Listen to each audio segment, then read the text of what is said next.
Thank you, Jesus. Thank you, Jesus. Thank you, Jesus. Thank you, Jesus. And He never fails. Amen. He never fails. Praise the Lord. Pagpalain po tayo ng Panginoon. As you open your Bibles, mga kapatid, in the book of Ecclesiastes, praise the Lord. You know, mga kapatid, today is the second Sunday of this month of May. Amen. At meron tayong focus na anong focus natin every second Sunday? Discipleship or maturity. Yan ang focus natin. Pero meron kasi, para doon sa mga bisitang binati namin kanina, mapatid, sa church na ito, meron tayong weekly purpose focus. That is, ang layo nito ay maikintal sa isip ng mga kapatiran na meron tayong layunin. May layunin ang Diyos sa buhay natin.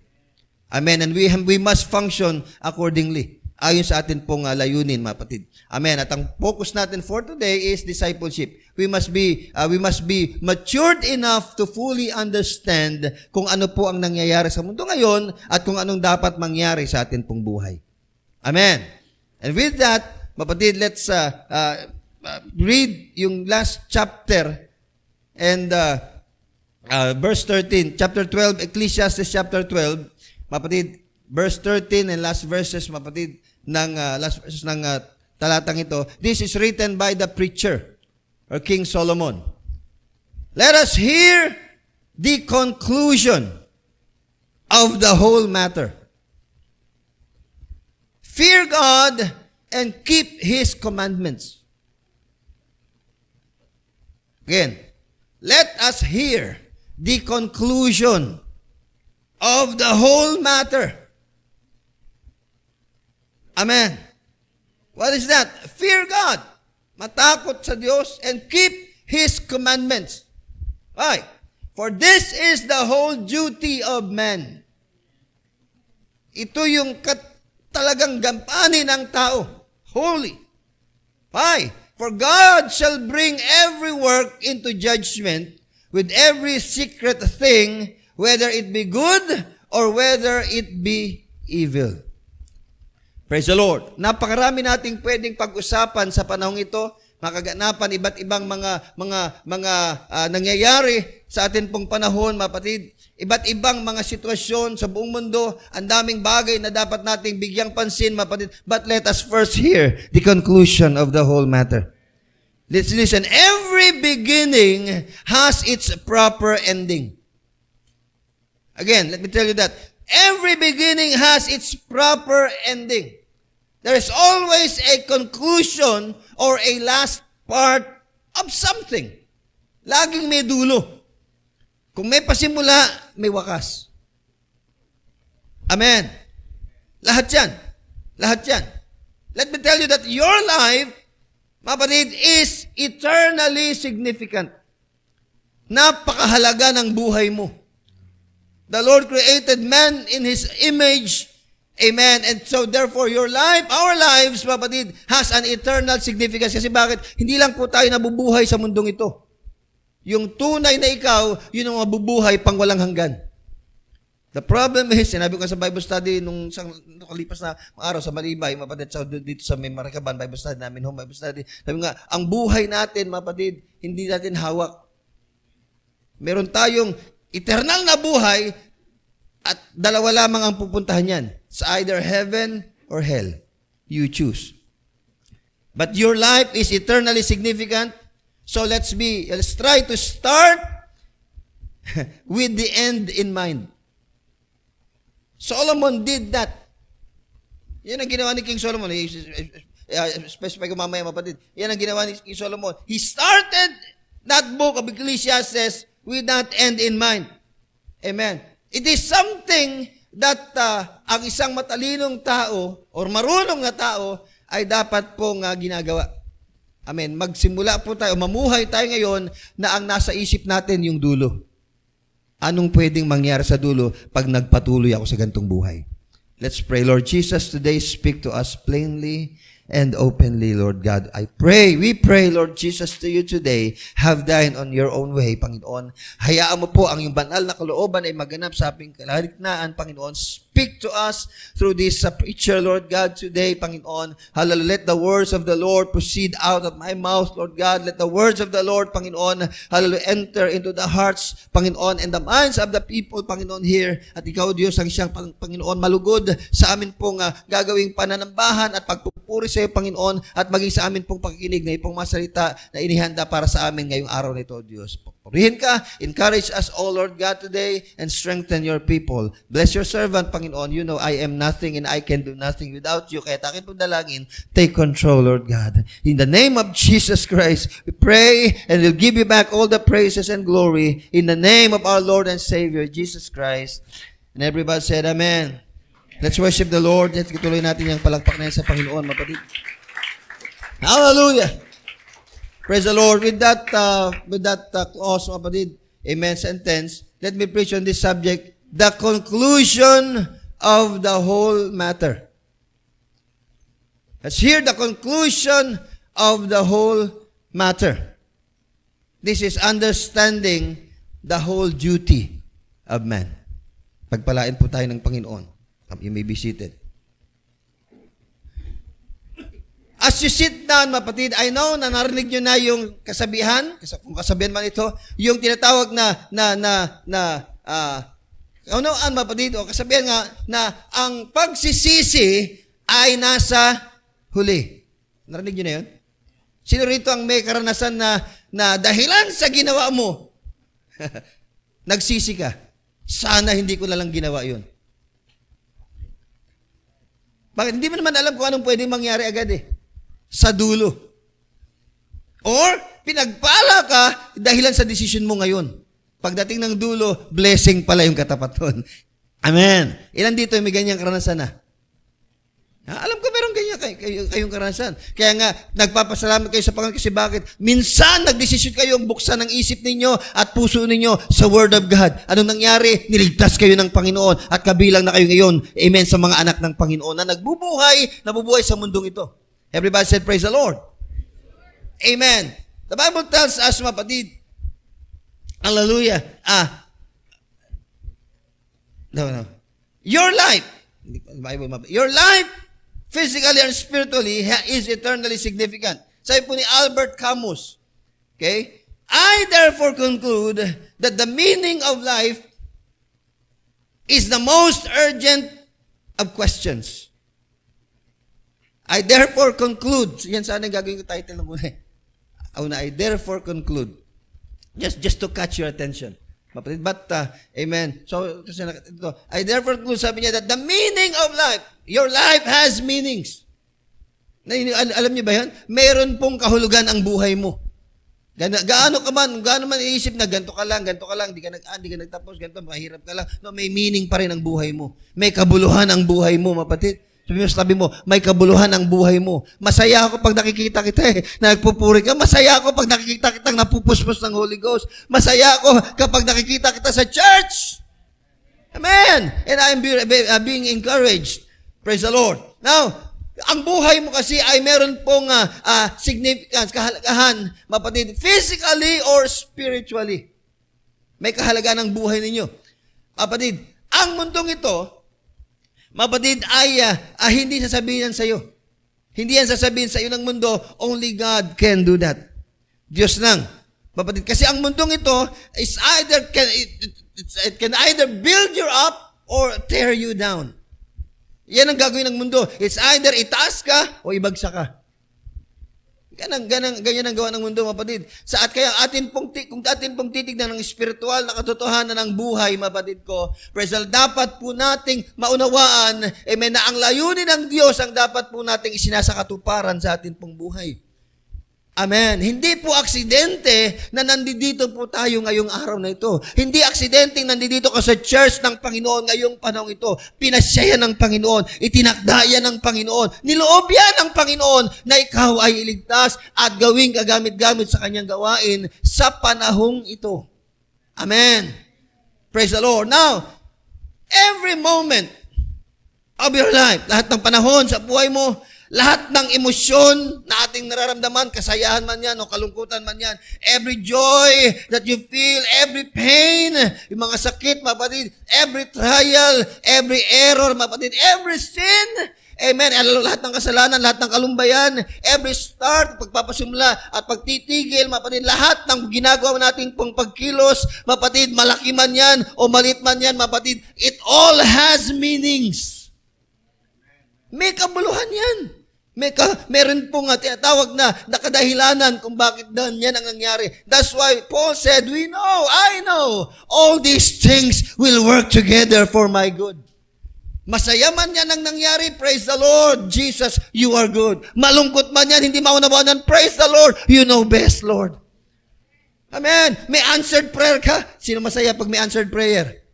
Masaya ba kayo pag may answered prayer kayo? Amen. Pero pag nagpe-pray kayo, parang walang nakikinig. Ang tagal nyo nang pinapag-pray. Lord Jesus, nire-rebuke nyo na talagang pinag-fasting nyo pa, maging milyonaryo kayo. Wala pa rin nangyari. Naging sentenaryo. Naging ano pa lang mapad. Pero anong dapat mong gawin? Still thank the Lord. In everything give thanks. This is the will of God in Christ Jesus concerning you. Kalooban niya ng Diyos. Amen. Hindi man nagkaroon ng kasagutan agad ang atin pong mga panalangin, kalooban niya ng Panginoon. Just let Him have His way sa atin pong buhay. Praise the Lord, everyone. Just let Him have His way. Hallelujah, sapagkat He knows what's best for us. Your life is eternally significant, as I've told you again, kapatid. Amen. Start to live, amen, with the end in mind. Amen. At ikaw, mga kapatid ko, ay magkakaroon ng wisdom, magiging wise ka sa iyong buhay. Again, as I mentioned a while ago, King Solomon started this book with the end in his mind. Kasi, mga kapatid, he started, I'm talking about the book of Ecclesiastes. Sa Tagalog yan ang mangangaral. Okay, the book of Ecclesiastes, sinulat yan ni King Solomon na pinasimulan niya. Tingnan niyo sa chapter 1, verse 1 and 2. Sinabi niya, verse 1, verse 2. He said, vanity of vanities. All is vanity. The preacher says, vanity of vanities, saith the preacher, all is vanity. Ang lahat ng mga bagay ay walang kabuluhan. Talking about walang kabuluhan, siya po ang kaisa-isa, as far as I know, kaysa isang tao mapatid na he has experienced it all. Sobrang kayamanan ni Solomon, sobrang yaman niya. Amen. Linggo-linggo, buwan-buwan, tons of gold ang dumarating sa kanya. Ginto. At talaga, kaya yung pinatayo niyang templo, di ba, puro ginto, yung kanyang trono, kanyang kopa, lahat ng bagay, puro ginto sa kanya. Mayaman si King Solomon. Amen. Di ba, may King Solomon's Mines pa tinatawag, okay? So, sobrang yaman Solomon, amen, at lahat ng tinatawag na relationship, naranasan niya na. Just think about 600 wives. Ay, tama ba yun? Ha? Tama ba yun? At ilang daang concubines? Meron pang kabit. So, 600 wives, 300 concubines, kukumputin mo yun. Kung isang araw, iba yung kasama niya, para mabalikan niya yung una na yun, bibilang pa ng 3 taon yun. Kung araw-araw, ibang asawa niya, kasama niya. Hindi naman ganun. Siyempre, ang dami niya intindihin. Kaharian yung pinapatakbo niya. Kapatid, pero ang point is, naranasan niya lahat, even in relationships and everything, social relationships and everything, kapatid. Naranasan ni King Solomon yan. Kayamanan at sobrang talino niya. Lahat ng buhay ng mga hayop, amen, lahat ng buhay, maging insekto, alam niya. Praise the Lord. Kaya nga, yung Queen of Sheba, sabi nila, Queen of Cebu daw yun. At taga-Pilipinas daw yun. The Queen of Sheba, ang layo ng nilakbay. Nagdala ng ginto, mapatid, para i-offer, hindi para kay Solomon i-offer, mapatid sa tinatayo niyang templo. Praise the Lord. At anong ginawa ng Queen of Sheba? Nagtanong siya ng mga question siya kay King Solomon kasi, mapatid, she was fascinated, mapatid sa kanyang napag-alaman kung gaano katalino itong haring ito. So, nagbiyahe siya mula sa Pilipinas. Mapatid. Biyahe siya patungo doon. And then she asked Solomon questions. And then, sinagot yun. Solomon, nasagot ng maayos yun. And then, sinabi ng Queen of Sheba, totoo nga, yung narinig ko doon sa aking bayan, kung gaano katalino ang hari ng Israel at kung gaano pinagpala ang hari ng Israel.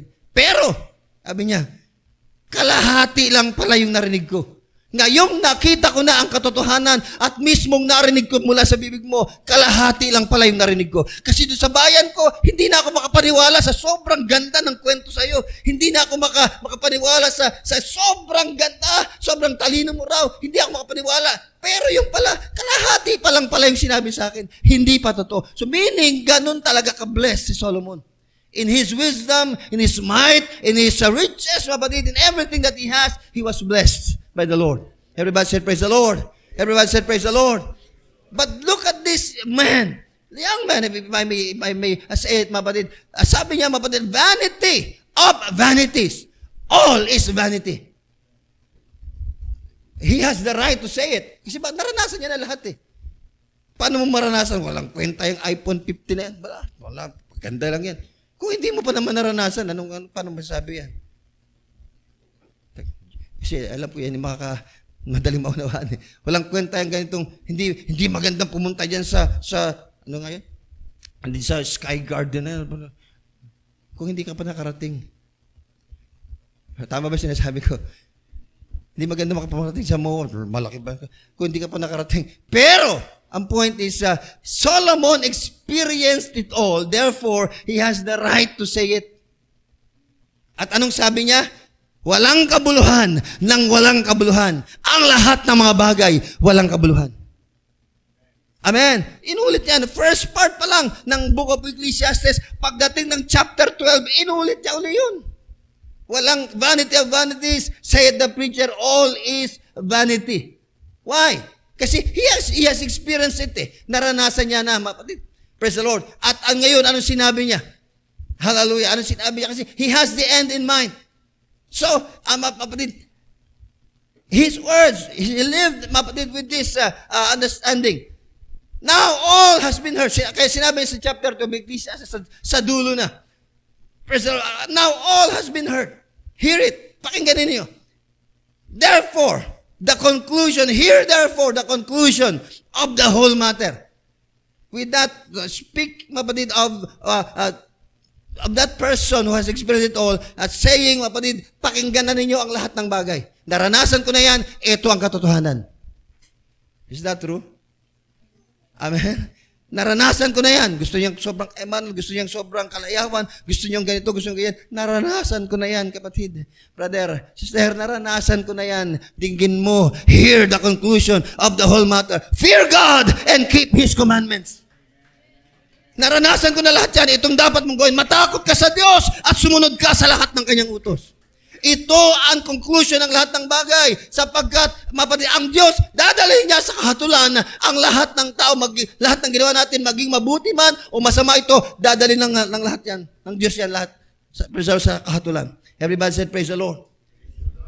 He has experiences, so therefore, he has this reason, mapatid. Now, fearing God. Again, this is the whole duty, understanding the whole duty of man. And one of those, mapatid, is to fear the Lord. Lahat ng may takot sa Diyos, magsabing, praise the Lord. Ang takot sa Diyos, ang katunayan niya ay pagsunod sa Kanyang utos. Keeping His commandments. It is repeated thoroughly, mapatid, sa Biblia. Amen. At ito po ay mapasa po natin. Isa-isa mapatid ko. To fear is something most of us, most people want to avoid. Iniiwasan niya yung nakakatakot. Sino ritong takot sa, pala ko nung bata ko dyan sa, yung, ewan ko na, ayaw inabot yung mga elders na, yung gabi ng lagim. Gabi ng lagim. Alam ko yung mga millennials, wala kang malay-malay dyan. Pero pag alas 7 na gabi, woo! Gabi, tatakot. Makita ko lang. Oh, gano'n ako. Bading, duwag ako eh. Noong panahon na yun. Mga loko-loko lang.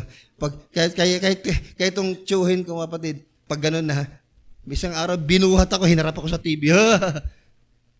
Minsan lalo takot yung takot sa dilim. May takot ba rin sa dilim? Ha? Pag madilim, iniiwasan? Kahit maaari may ilaw. Praise God. Pero minsan yung nakakatakot, iniiwasan natin lahat. But the fear of the Lord is something na hindi natin dapat iwasan. It is good. It is right for us believers. Ang Hebrew word translated fear, mapatid sa Ecclesiastes 12:13, mapatid, refers to genuine reverence and respect to the Lord. Ito'y tumutukoy, hindi sa takot na iniiwas ka, magtatago ka, no. Ito po'y tumutukoy daw sa tunay na paggalang, tunay na pagrespeto, mapatid sa ating Panginoong Diyos. To fear God is to realize His absolute greatness, to realize His immutable power, to realize His justice. Amen. Amen. He said, mapatid, I know that whatsoever God doeth, whatsoever God does, it is final. Alam ko, lahat ng ginagawa ng Diyos, final. Tapos na. Verse 14, in chapter 3. For nothing can be added to it, nor anything taken from it, and God doeth it, that men should fear Him. Ginagawa ng Diyos yan upang ang tao ay magkaroon ng takot o magkaroon ng paggalang sa Kanya. Amen, hindi yung takot na magtatago sa Kanya. Maraming taong ganyan. Pag Bible nang dinala mo, iiwas na yan. Ay, yan ay mga Pentecostal. Mga Pentecostal yan. Kung ano, iiwas na yan, magtatago na yan. Hindi, naranasan niyo ba yun? Yung barkada niyo na dati, grabe, okay. Pag nakikita, ay, para, masaya. Pero pag nung nakita ka dahil Pentecostal ka na, iniiwasan ka na. Bakit? Share mo siya ng Bible eh. Amen. Pero minsan, natutuwa sila. Bakit? Ay, tatagay din yan, mama. Tinan mo. Bigyan ko na isang stick yan. Titira din yan. Praise the Lord, everyone. Sabi mo sa tabi mo, wag kang gayon. Wag kang gayon. Kung merong panahon, listen, kung merong panahon na magtapat ka sa Panginoon, ngayon na yun. Kung merong araw na dapat mong ibigay ang buhay mo sa Panginoon, unawain mo yung salita ng Diyos, ngayon yung panahon na yun, mapatid. Hindi bukas, hindi sa darating panahon. Ngayon, magsimula ka ng maglingkod ng maayos at magsimula ka ng tuklasin ang plano ng Diyos sa buhay mo. Alam niyo ba yun? May plano ang Diyos sa buhay niyo. May plano ang Diyos sa buhay niyo. Ako personally, hindi ko alam na may plano ang Diyos na maging ganito ako. Wala akong kamalay-malay kasi bakit gusto maging arkitekto ka, tulad ni Architect Hatch. Kaya yung pinag-aralan ko, mapatid, kaya lang hindi ako nakapasa. Ay, hindi ako nakatapos yun. Kasi bakit? First year pa lang ako, na-aksidente na ako agad eh. Yung pala, iba yung direksyon binibigay ng Panginoon sa akin. Ano malay ko, maging arkitekto pala tayo sa langit. Na magtatay pa pala tayo ng mga bahay-bahay, ng mga mansions. No, hindi naman ganun mapatid. Pero it's just a phrase. But hindi ko alam na may plano ang Diyos na ganito. Mahiyain nga ako dati. Alam niyo ba yun? Wala kayo, mahihain ako dati. Di ba, naulit ko na ito sa inyo before eh. Mapatid, kaya yung mga classmate ko ng high school dyan sa Pasay West, nung unang malaman, si Anota, pastor? Tataka sila, kasi kilala nila ako eh. Amen. Kilala na ako eh.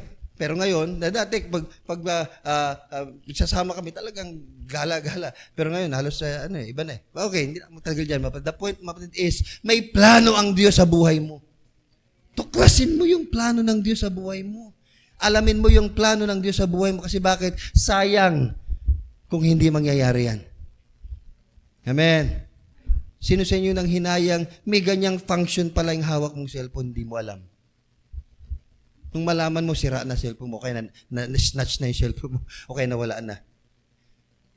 Kasi yung mga gamit natin, hindi naman natin kabisado lahat yan. Amen. May mga function yan na hindi mo alam. Praise the Lord. May function ka na baka hindi mo pa alam. Amen. Plano ng Diyos yan. Disenyo ng Diyos sa'yo yan. Huwag mong hayaang masayang. Let's worship the Lord. Fear God and keep His commandments. Now, there is a blessing in fearing. Let me tell you that. There is a blessing in fearing. In Deuteronomy chapter 6, verse 1 and 2, the Bible tells us, Deuteronomy 6, 1 and 2, now these are the commandments, the statutes, and the judgments which the Lord your God commanded to teach you, that ye might do them. Not only teach you, but that you might do them in the land whither ye go to possess it. Verse 2, that thou mightest, look at this, that thou mightest fear the Lord thy God. Unang-una pa lamang, unutos ng Diyos, matakot ka sa Diyos o igalang mong Panginoon, give Him respect, give Him reverence, that thou mightest fear the Lord thy God and keep all His statutes and His commandments. This is a command from the Lord, which I command thee, sabi ni Moses, this day, that thou and thy son and thy son's sons all the days of thy life, the last praise, that thy days may be prolonged. Para humaba ang buhay mo, magkaroon ka ng takot sa Diyos. At sundin mo ang kanyang utos. Amen. Another verse, Psalms 111, verse 10. The fear of the Lord is the beginning of wisdom. Ang takot sa Diyos, ang pasimula ng karunungan. Hindi katalinuhan. Siyang katalinuhan, pwede ka naman mag-aral. Pero yung karunungan, ang takot sa Diyos, ang pasimulaan yan. The beginning of wisdom and good understanding have all they that do His commandments. His praise endureth forever. So the fear of the Lord is the beginning of wisdom. If you want wisdom, fear God. Matakot ka sa Diyos. Proverbs 10:27, katulad dito, Proverbs 10:27, the fear of the Lord prolongeth days. Again, talaga nagpapahaba ng buhay. Dalawang yan. In the mouth of 2 or 3 witnesses, every word will be established. The Bible tells us. Amen. Dalawang verse na yan nagsasabi, ang takot sa Diyos nagpapahaba ng buhay. Kasi yung humabang buhay nyo, ilang taon? Pag 100 years old, kasi may 100,000 yun sa gobyerno. Gusto nyo maging 100 years old? Ha? Gusto nyo may nanay ko, 83 lang eh. Sayang. Praise the Lord. Ang haba nga ng buhay mo. Yung mga buhay naman nasa paligid mo, nahirap na. Si bakit? Tagapalit ng diaper mo. Tagapakain sa'yo. Pero, mahal ka kasi kaya gagawin yan, mapatid. Amen.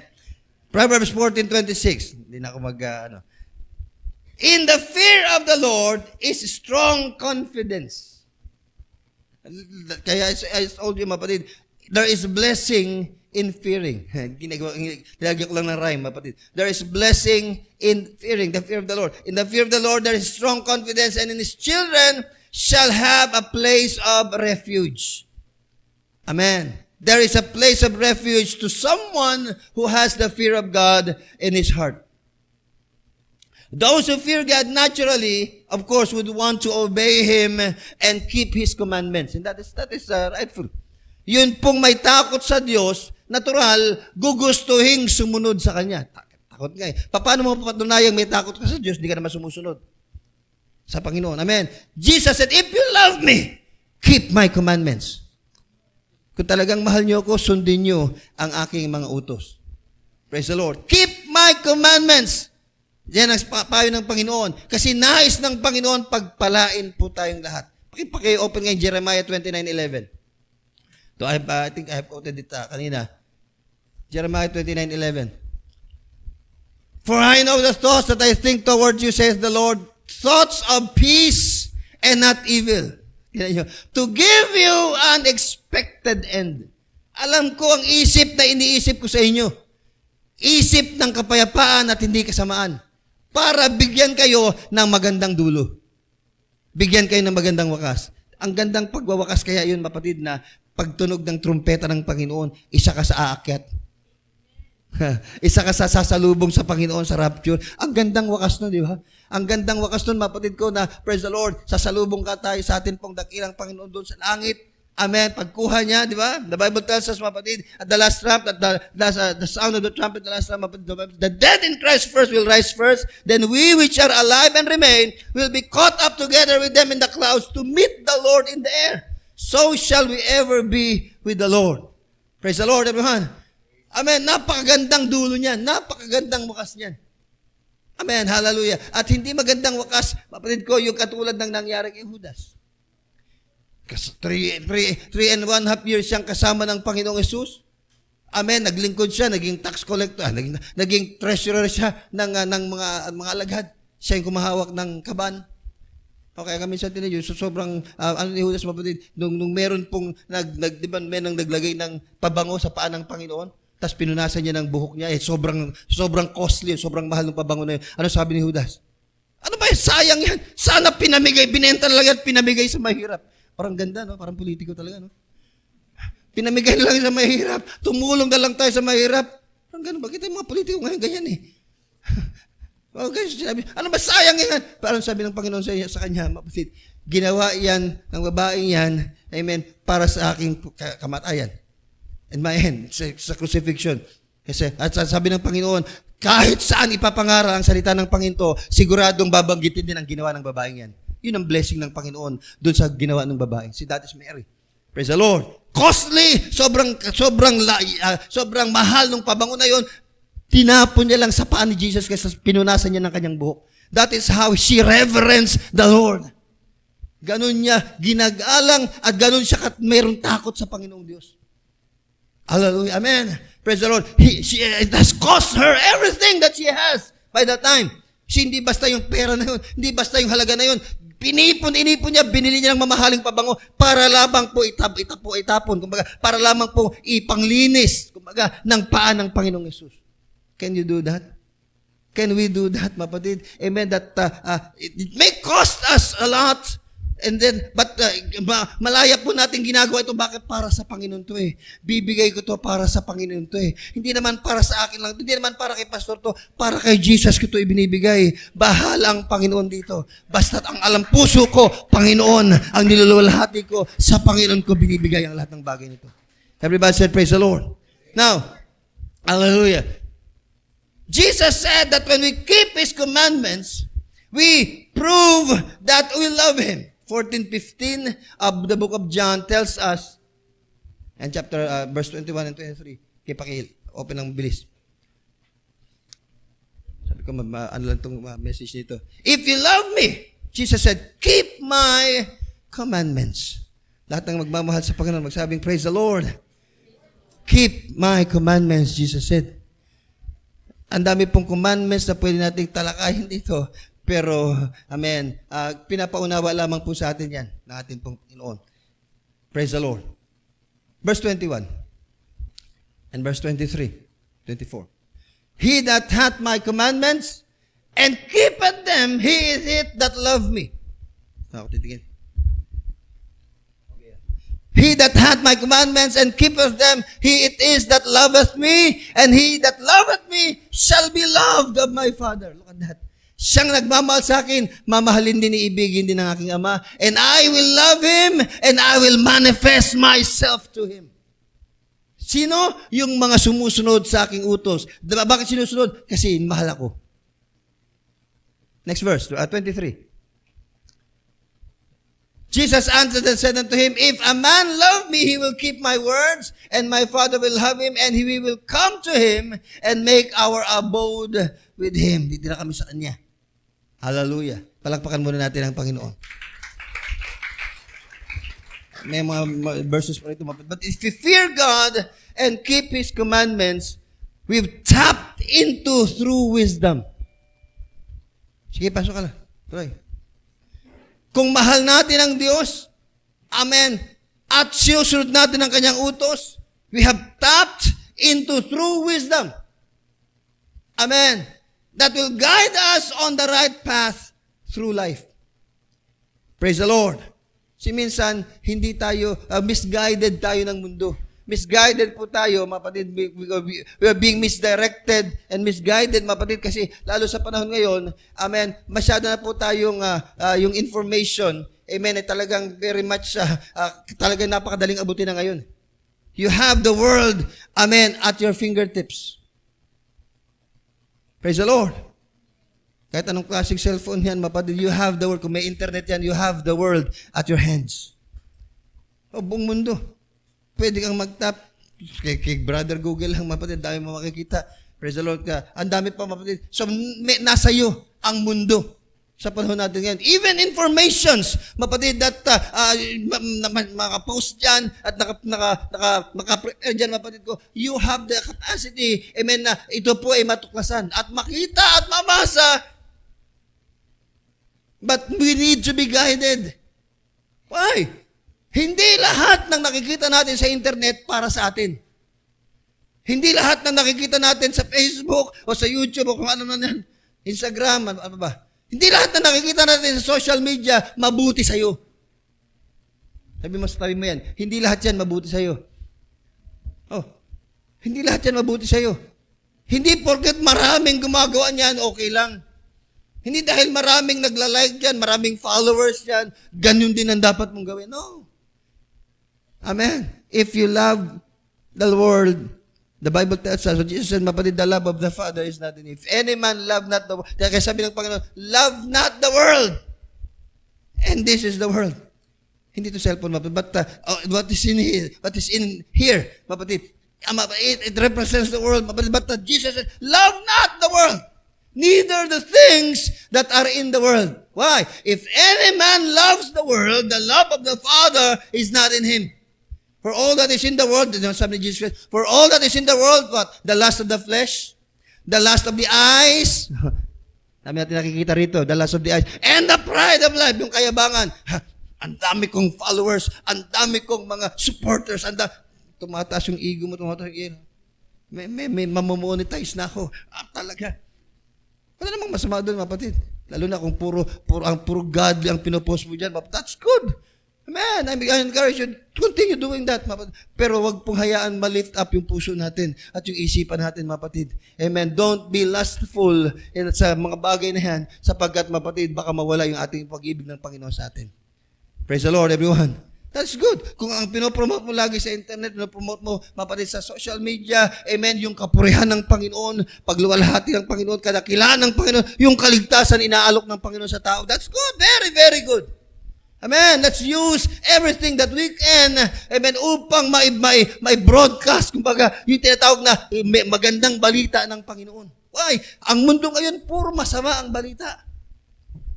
Alam niyo ba yun?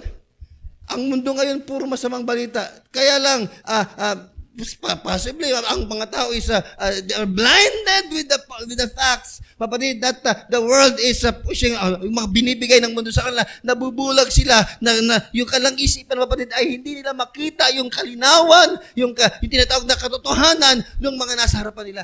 Why? Kasi mapatid, very much promoted, mapatid, ang gawa ng mundo. The ways of the world. Amen. At lahat po tayo may access dyan. Lahat tayo may access. Even us. Kaya tinan nyo, yung may tragedy sa Diyos. Pinost ko na yung sa atin eh. Pakipost ngayon. The tragedy now of the church. Yung pinost natin sa FB. Sa ano kaya tayo, no? May ideya tayo. Basta yung pinost natin, mapatid. The tragedy of the church. Pakapost na yan eh. Bakit ano?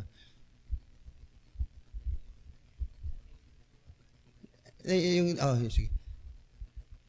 The tragedy of the church today is this. We chase happiness, not holiness. Ang hinahabol ng mga tao, kaligayahan, hindi kabanalan. And holiness literally is mapatid translated as being separate. That is just separateness. That is just yung tinatawag na pagiging bukod. The tragedy to the church, and we are a part of the church, mapatid, is we chase happiness. Kung ano yung magpapaligaya sa atin, kung ano yung magpapasaya sa atin, hindi yung kung anong magpapabanal sa atin. The church. But God never called us to comfort. No. Sabi ng Panginoon, in this world you shall have tribulation. Yeah, Jesus said, sa mundong ito, kapighatian ang mararanasan ninyo. You shall surely have tribulation sa mundong ito. So ano hanapin mo sa mundo? Nothing. Sabi natin, nothing. Wala po tayong dapat nasain sa mundong ito. You shall have tribulation. God never called us to comfort. He called us to consecration. Praise the Lord. We need to be consecrated. He didn't call us to feel good, but to be godly. Praise the Lord, everyone. I think I have to. Kailangan ko ba i-post? Nasa inyo na mapatid. Ha? Wala ba dyan? Okay. Don't have the time. Happiness fades, holiness transforms. Ang kagalakan, maya-maya lang wala na. Pero yung kabanalan, mapatid, nagpapabago ng buhay natin. True joy isn't found in fleeting pleasures. No. Lumilipas na kasi. It is forged in the fire of a purified life. It is forged in the fires of a purified life. Pinadalisay na buhay. At hindi ito basta. Kapatid. Joy unspeakable, full of glory, lives where holiness reigns. Kapag nandoon ang kabanalan, nag-ahari ang kabanalan, there will be joy. There will be glory. There will be peace. Everybody said, praise the Lord. Now let the church return not to entertainment, but to the altar. Thank God, meron tayong altar. Thank God, meron tayong altar call. If you have come to the altar. Yan ang isa sa bagay na dapat ibalik ng church. Amen, the altar call. Going to the altar, mapatid. Coming and praying, mapatid, in the altar. Though we can make this church, mapatid, as an altar, mapatid, but, amen, yan isang nawawalang gampanin, mapatid, nawawalang tinatawag na power ng church ngayon, because then, mapatid ko talaga, grabe, people's lives are changed in the altar. People's personal sicknesses and diseases, mapatid, are being healed at the altar. Maraming bagay ang nangyayari, nagkakanapan nung nandoon sa altar, dinala sa altar. Mapatid, I received the Holy Ghost when I went to the altar. Amen! Most of you, ang ilan sa inyo mapatid, ganun din. Natanggap niyang Holy Ghost nung pumunta kayo sa altar, nagpakumbaba kayo sa Panginoon, humiling kayo sa Panginoon, Lord God, I need you. Amen. And you receive the gift of the Holy Ghost. You receive what is best for you. Amen. We are called, amen, to return, amen, not to entertainment, but to the altar, not to the crowds, but to consecration, not to the trends of the world, but to the truth. Amen. Because without holiness, amen, we will never see God.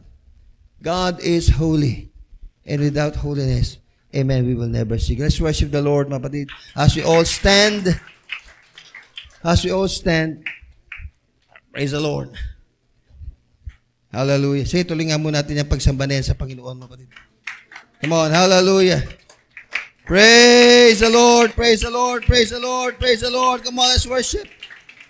Let's worship the Lord. Come on, hallelujah. Sige, I've sent it, mapatid. Hallelujah. Isa ko na sa inyo, pakipusa lang habang nag-aat tayo, mapatid. The conclusion of the whole matter. We must all understand, amen, our duty. The whole duty of man.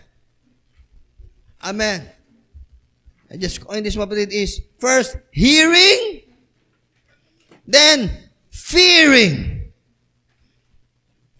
To follow is keeping and understanding. Praise the Lord. The Lord said, hear now the conclusion of the whole matter. Hearing. Fear God. Fearing. And keep His commandments. Keep His commandments. Amen. For this is the whole duty of man, that is understanding. So that is the whole duty of man. To hear, to fear, to keep, and to understand. Hallelujah. And the Lord promised, and I will be with you. Praise the Lord and bless you. Look at Ecclesiastes chapter 12 verse 14 tells us, for God shall bring every work into judgment with every secret thing, whether it be good or whether it be evil. Ang Diyos, hahatulan niya ang lahat ng gawa. Every work into judgment. Everything that we have done will be judged. With every secret thing, kahit nakatago yan, ito man ay mabuti, ito man ay masama, ang Diyos ang nakakaalam. 2 Corinthians chapter 5 verse 10 tells us, for we must all appear before the judgment seat of Christ. 2 Corinthians 5:10, we must all appear, and we will appear before the judgment seat of Christ, that everyone may receive the things done in his body according to that he hath done, again, whether it be good or whether it be bad. Lahat po tayo haharap sa tinatawag na hukuman ng Panginoon upang tayo po'y hatulan sa lahat ng ating ginawa, sa ating katawan. That's a fact, mapatid is you must understand what's the real you is what's inside of you. Reading ko, ang tunay na ikaw ay yung nasa loob. Hindi yung pinapabanguhan mo, hindi yung piniliguan mo, hindi yung sinusuklayin mo, pinapagwapo mo, pinapaganda mo. Hindi yan ang tunay na ikaw. Kasi bakit? Yang bagay na yan, yung itong lamang ito, ibabaw lang to sa alikabok. Dust thou art, and unto dust thou shall return. Alikabok lang tayo, babalik din tayo sa alikabok. Napatunayan na yung science. Napatunayan na yung science. Sa school. Ano kayo dyan? Napatunayan na yung science. Again. Praise the Lord, everyone. Praise the Lord, everyone. Napatunayan na yung science. Ang atin pong katawan, mapatid, most of the parts sa atin pong katawan, may kinalaman yung alikabok. Galing sa alikabok. Galing sa lupa. Napatunayan na yung science. Bakit? Pinatunayan lang na ang salita ng Diyos totoo talaga. Kaya kahit gaanong pagpapaganda mo dyan, kahit gaanong pagpapagwapo, pagpapakit mo dyan sa katawan mo, darating ang araw, kung loloobin ng Diyos, ibabaon ka rin sa lupa. Lagi ko na binabanggit, I have experienced that, naranasan ko na yan. I was declared dead. Alam niyo na yan, mapatid. Napakadali lang. Ganun lang. Simple ang kamatayan. Sandali lang. Kaya ang tunay na ikaw, yung nasa loob, yun yung haharap sa Diyos. But the problem is, ang ipagbibigay sulit nung nandoon sa loob ay yung kung anong ginagawa nitong nasa labas. Yeah. Kung anong ginagawa nitong katawang itong nasa labas, ito ang magbibigay sulit yung nandoon sa loob nito. Yun ang haharap sa Diyos. Yun yung spiritual, yun yung eternal yung kaluluwa natin. Kaya nga, amen, magdesisyon tayo kung anong dapat natin gawin at kung sino dapat natin sunod. Last verses, Revelation chapter 20. So last na to, Revelation, last book of the Bible. Chapter 20, verse 11 to 15. Look at this. And I saw, this is John the Beloved speaking, I saw a great white throne, and him that sat on it, from whose face the earth and the heaven fled away. Sobrang kaluwalhati yan. And there was found no place for them. And I saw the dead, small and great. Hindi yan literal na maliit at malaki. No, mayayaman at mahirap. Small and great. Stand before God. And listen, the books were opened. Meron pong mga librong bubuksan. And another book was opened, which is the book of life. Part of those books is the Bible. Bahagi sa mga libro na yon ay ang Bible. And therefore, mapatid, we will be judged according to what is written in this book. Hatulan tayo dito. So, and another book was opened, which is the book of life. And look at this. The dead were judged out of those things which were written in the books. Look at that. According to their works. According to their works, they will be judged. And we will be judged. According to our works. 13. And the sea gave up the dead which are in it. And death and hell were delivered up. Death and hell were delivered up, and the dead which were written therein, and they were judged, every man according to their works. According to their works, they were judged. Paulit-ulit na binabanggit yan, mapatid. Amen. This is and death and hell were cast into the lake of fire. which is the second death. Verse 14. Death and hell were cast into the lake. So yung kamatayan at yung Hades ay itatapon sa dagat-dagatang apoy, which is hell, hellfire, which is the second death. And whosoever was not found written in the book of life were cast into the lake of fire. Listen, hindi ginawa ng Diyos ang impyerno para sa tao. No. Hindi ginawa ang Diyos ang impyerno para sa tao. Ginawa ng Diyos ang impyerno para kay Lucifer at sa mga demonyo nagkasala. 1/3 of heaven's angels, should I say. 1/3 ng hindi mabilang ng anghel, naging demonyo para sa kanilang impyerno. Pero bakit may taong pupunta ron? Siguro, this is my own analogy of this, kapatid. Tinukso talaga ng demonyo ang mga taong mahal ng Diyos. Alam mo bang sobrang mahal ka ng Diyos? Ha? Alam mo bang sobrang mahal ka ng Diyos? Ulitin ko, alam mo bang mahal na mahal ka ng Diyos? Alam niyo bang mahal na mahal kayo ng Diyos? Mahal na mahal tayo ng Panginoon. Sobrang pagmamahal ng Diyos sa tao. Grabe, sobrang pagmamahal ng Diyos sa tao. Kahit nagkakamali ka, andyan dyan siya. Anak, magsisi ka lang, patawarin kita. Anak, bagong buhay ang bibigay ko sa anak. Just come to me. If you are weary, if you are heavily laden, come to me. I will give you rest. Bibigyan kita ng kapahingahan. Mahal kita, anak. Come to me. Praise the Lord. Kaya itong si Lucifer, sa sobrang alam niyang mahal ng Diyos ang tao, siguro naisip niya, this is my own analogy, ginusto niya na ang tao ay mamatay ng makasalanan kasi lahat ng namamatay ng may kasalanan, wala ng pag-asa. Wala ng prayer, wala ng nobena po pwede magligtas sa kanya. Kung anong ginawa niya sa buhay, sa mundong ito, yun na yun. Yun na yun. Amen. Yun na yun. May nagdalangin sa kanya, may nagnumbena para sa kanya, lilipat siya mula doon sa purgatorio, alis siya sa... No, walang katotohanan sa Bible yan, mapatid ko. So, ang langit at impyerno lamang ang katotohanan ng tao. Kung mapatid, si Lucifer, ginusto niya na ang tao ay mapahamak at kapag ang tao ay napahamak at mamatay ng makasalanan, automatic yun. Kasama niya yun sa impyerno. Siguro naisip niya na kapag ang tao ay nakita ng Diyos na lumalangoy sa dagat na walang hanggang impyerno, sa sobrang pagmamahal ng Diyos sa tao, baka iligtas. Baka magkaroon ng... Ang akin lang to. Kaya sinabi ko sa'yo, this is my own analogy. Baka lang. Pero ang tao ay, kaya ang tao dinaya ng demonyo para mas maraming tao mapunta sa impyerno. At baka mahabag ang Diyos sa tao. Bakit? Hindi naman kasi lahat ng meron siguradong taong pupunta sa impyerno, nagkamali lang, nadaya lang. Alam niyo ba yun? Nadaya lang. Bakit? Nasa Matthew 7:21, pababa. Hindi lahat ng tumatawag sa akin, Panginoon, Panginoon, papasok sa buhay na walang hanggan, sabi ng Panginoon. Kundi yun lang gumagawa ng kalooban ng aking amang sumasalangit, di ba?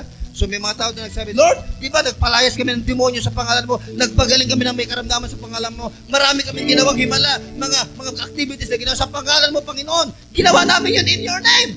Pero sabi ng Panginoon sa kanila, hindi ko kayo kilala, lumayo kayo sa akin, kayo'y manggagawa ng katampalasan. So may mga taong dadaya lang, kaya mapunta yung impyerno. But that is their own choosing. Siguradong dumating yung araw na pinapili sila ng Diyos kung anong tama, kung anong dapat nilang maging desisyon. At ngayon, may desisyon binibigay ang Panginoon sa atin. Naririnig natin ang mga katotohanan ito, anong dapat mong gawin. Amen. Ano ang dapat nating gawin ngayon, mapatid? Isang araw, haharap po tayo sa hukuman ng Panginoon. Kung sakaling humarap po tayo sa hukuman ng Panginoon, mapatid, tayo po kaya, hallelujah, ay magtatagumpay. Amen. Nasasabihin ng Panginoon sa atin, amen, well done, thou good and faithful servant. Enter into the joy of the Lord. Mabuti ang ginawa mo, aking anak na tapat. Ikaw ay pumasok, amen, sa tahanang inihanda ko para sa iyo. O kaya sasabihin ng Panginoon sa atin, mapatid, thou wicked and slothful servant, go to that place where the fire is never quenched, where the worms, amen, never dies. Ang mga hayop, ang mga tinatawag mga uod, hindi na namamatay, at ang apoy ay hindi napupugnaw. And that is hell. Praise the Lord. Hear the conclusion of the whole matter. Fear God and keep His commandments. This is the whole duty of man. For God shall bring every work into judgment with every secret thing, whether it be good or whether it be evil. Praise the Lord. Let's worship the Lord. And that is one of His commandments, kapatid ko. Isa sa utos ng Panginoon. Worship the Lord in the beauty of holiness. God is a spirit, and they that worship Him must worship Him in spirit and in truth.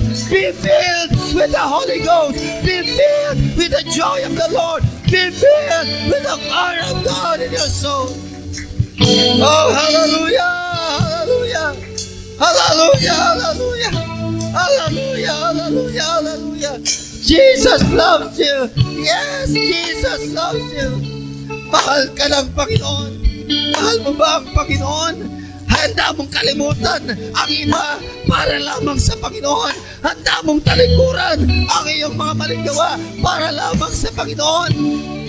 Mahal mo ba ang Panginoon ng tiyak? Na hindi mahalaga kahit ikaw ay hindi hindi maunawaan ng maraming tao. Pagtawanan ka marahil ng barkada mo, pagtawanan ka marahil ng mga kaibigan mo. Kasi bakit? Ikaw ay godly na, ikaw ay makadiyos na, pagtatawan ka lang. Eh ano, kung magtawa sila sa akin, basta't ang Panginoon masaya sa aking desisyon. Basta't ang Panginoon masaya sa aking pasya. Hallelujah. Praise the Lord. Choose. Choose now. Amen. Sabi ni Joshua, kapatid.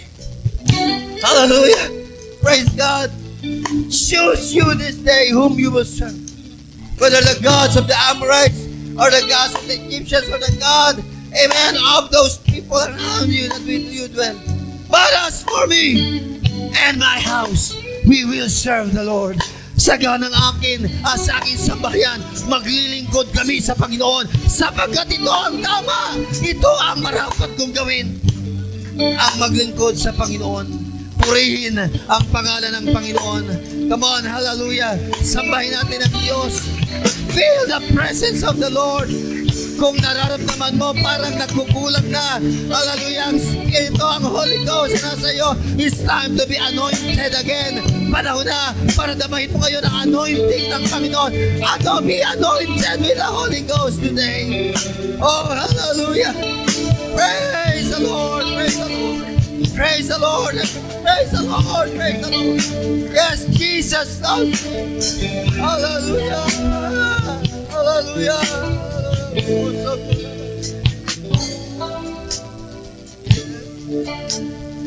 Hallelujah. Praise the Lord. Panginoon, tulungan mo kami na lumapit sa oras na ito sa iyong banal na presensya.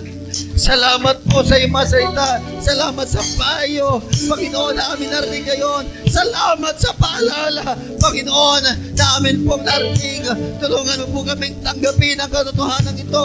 Panginoon, naunawaan man namin hindi man namin Panginoon, nagustuhan namin, masakit man o hindi. Panginoon, tulungan mo po kaming tanggapin sapagkat ito ang palooban mo. Ito ang tama. Sa oras na ito, Diyos, lumalapit kami sa iyo. Nagpapakumbaba kami ngayon sa iyong harapan. Patawarin mo kami sa aming mga pagkukulang. Patawarin mo kami sa aming pagkakasala at pagkakamali, Panginoon. At pagindapatin mo po kami na tumanggap ng buhay na walang hanggan sa piling mo. Sa magitan o Diyos, hallelujah, at ang pagtanggap po namin ng banal na Espiritu sa oras na ito, Panginoon. Purihin ka at sabahin habang ikaw ay aming sinasamba. Malaya kang mangusap sa amin, Panginoon. Sa pangalan ni Jesus. Sa pangalan ni Jesus. Sa pangalan ni Jesus. Sa pangalan ni Jesus.